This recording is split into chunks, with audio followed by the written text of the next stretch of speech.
ನಮಸ್ಕಾರ ಸ್ನೇಹಿತರೆ, ನಾನು ದೀಪಕ್ ಕ್ಷೇತ್ರಿಯ. ಈ ವಾರದ ಇನ್ನೊಂದು ಹೊಸ ಸಂಚಿಕೆಯಲ್ಲಿ ನಿಮ್ಮೆಲ್ಲರಿಗೂ ಸ್ವಾಗತ ಸುಸ್ವಾಗತ. ಈ ದಿನ ಒಂದು ಅದ್ಭುತವಾದ ಡೆಲಿಷಿಯಸ್ ರೆಸಿಪಿನ ನಿಮಗೆ ತೋರಿಸ್ಕೊಡ್ತಾ ಇದ್ದೀನಿ. ಅದು ಯಾವುದಪ್ಪ ಅಂತ ಹೇಳಿದ್ರೆ, ಶ್ರಾವಣ ಬಂತು, ಹಬ್ಬ ಹರಿದಿನಗಳ ಸಾಲು ಬರ್ತಾ ಇರುತ್ತೆ.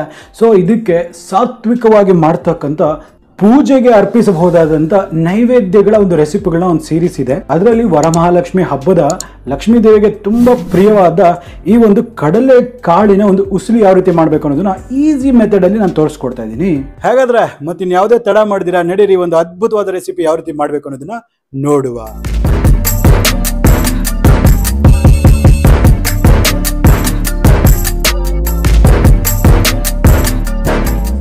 ಈಗ ಈ ಒಂದು ಕಡಲೆಕಾಳಿನ ಉಸ್ಲಿ ಮಾಡೋದಕ್ಕೆ ಮೊದಲನೇದಾಗಿ ಏನ್ ಮಾಡಿದೀನಿ, 1 ಕಪ್ ಅಂತ ಹೇಳಿದ್ರೆ ಅರೌಂಡ್ ಒಂದು 200 ಗ್ರಾಮ್ ಅಷ್ಟು ಈ ಕಡಲೆಕಾಳನ್ನ ನಾನು ರಾತ್ರಿ ಇಡೀ ಈ ರೀತಿ ನೆನೆಸಿದ್ದೀನಿ.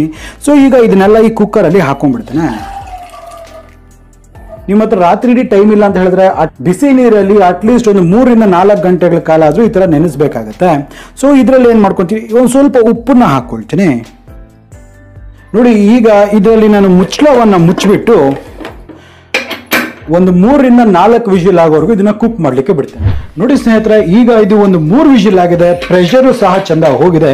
ಈಗ ಇದನ್ನ ಲಿಡ್ಡನ್ನು ಓಪನ್ ಮಾಡ್ಕೊಳ್ಳುವ. ನೋಡಿ, ಈಗ ಇದೆಲ್ಲ ಚಂದ ಪರ್ಫೆಕ್ಟ್ ಆಗಿ ಬೆಂದಿದೆ. ಈಗ ನೀರನ್ನ ಶೋಧಿಸ್ಕೊಂಡ್ಬಿಟ್ಟು ಇದನ್ನ ಒಂದು ಬೌಲ್ ಅಲ್ಲಿ ತೆಗೆದುಕೊಂಡು ಬರ್ತೇನೆ. ನೋಡಿ, ಇದು ಚಂದ ಸ್ಟ್ರೈನ್ ಮಾಡಿದ್ದಾಗಿದೆ. ಇದನ್ನ ಒಂದು ಬೌಲ್ ಅಲ್ಲಿ ಟ್ರಾನ್ಸ್ಫರ್ ಮಾಡಿಬಿಟ್ಟು ಇದನ್ನ ಪಕ್ಕಕ್ಕೆ ಇಟ್ಕೊಳ್ಳುವ. ನೋಡಿ, ಈಗ ಇದ್ರ ಒಗ್ಗರಣೆ ಯಾವ ರೀತಿ ಮಾಡಬೇಕು ಅನ್ನೋದನ್ನ ನೋಡುವ.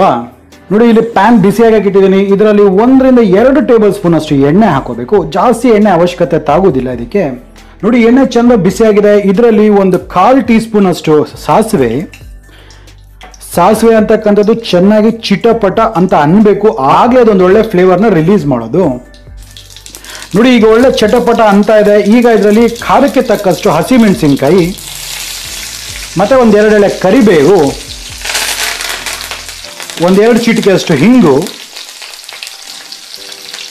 ಈಗ ಸ್ವಲ್ಪ ಚಂದ ಬಾಡ್ಸೋಣ.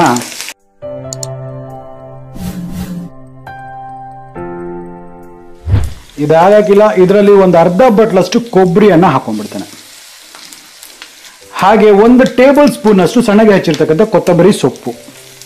ತಕ್ಷಣಕ್ಕೆ ಒಮ್ಮೆ ಈ ರೀತಿ ಮಿಕ್ಸ್ ಮಾಡಿಬಿಟ್ರೆ ಸಾಕು, ಒಗ್ಗರಣೆ ಅಂತಕ್ಕಂಥದ್ದು ಮುಗೀತು. ನೋಡಿ, ಈಗ ಈ ಒಗ್ಗರಣೆ ಏನಿದೆ ಇದನ್ನೆಲ್ಲನೂ ಈ ಕಡಲೆ ಕಾಳಲ್ಲಿ ಹಾಕೊಂಡ್ಬಿಡ್ತೇನೆ.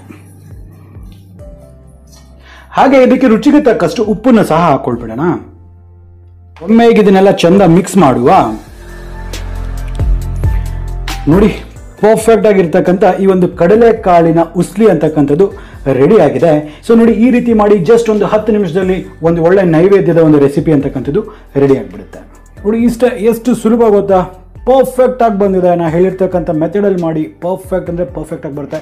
ಎಲ್ಲ ರೆಡಿ ಇಟ್ಕೊಳ್ಳಿ. ಜಸ್ಟ್ ಒಂದು 10 ನಿಮಿಷದಲ್ಲಿ ಇದು ಪರ್ಫೆಕ್ಟ್ ಆಗಿರ್ತಕ್ಕಂಥ ಈ ಒಂದು ಕಡಲೆ ಕಾಳಿನ ಉಸ್ಲಿ ಅಂತಕ್ಕಂಥದ್ದು ರೆಡಿ ಆಗುತ್ತೆ.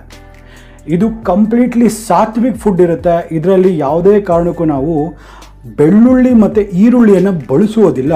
ಅದಕ್ಕಾಗಿ ಇದು ನೈವೇದ್ಯಕ್ಕೆ ತುಂಬಾನೇ ಶ್ರೇಷ್ಠ, ಹಾಗೂ ಜೀರ್ಣ ಕೂಡ ತುಂಬ ಚಂದ ಆಗುತ್ತೆ. ನೋಡಿದ್ರಲ್ಲ, ಈ ಒಂದು ರೆಸಿಪಿ ಮಾಡ್ತಕ್ಕಂಥದ್ದು ಎಷ್ಟು ಸುಲಭ ಅಂದ್ಬಿಟ್ಟು. ಟೇಸ್ಟ್ ಮಾತ್ರ ಅದ್ಭುತವಾಗಿರುತ್ತೆ. ಇದನ್ನ ತಿಂದವರೆಲ್ಲರೂ ಆಹಾ ಹೆಂಗ್ ಮಾಡ್ದೆ ಅಂದ್ಬಿಟ್ಟು ಕೇಳೋದಂತೂ ಮರೆಯೋದೇ ಇಲ್ಲ. ಅಷ್ಟು ಅದ್ಭುತವಾಗಿ ಒಂದು ರೆಸಿಪಿ ಅಂತಕ್ಕಂಥದ್ದು ಬರುತ್ತೆ.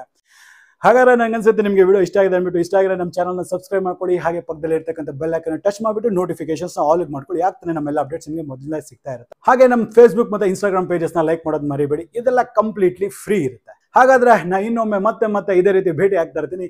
ಅಲ್ಲಿವರೆಗೂ ದೀಪಕ್ ಕ್ಷೇತ್ರಿಯ ಸೈನಿಂಗ್ ಆಫ್ ಅಂಡ್ ಜೈ ಹಿಂದ್, ಜೈ ಕರ್ನಾಟಕ, ನಮಸ್ಕಾರ.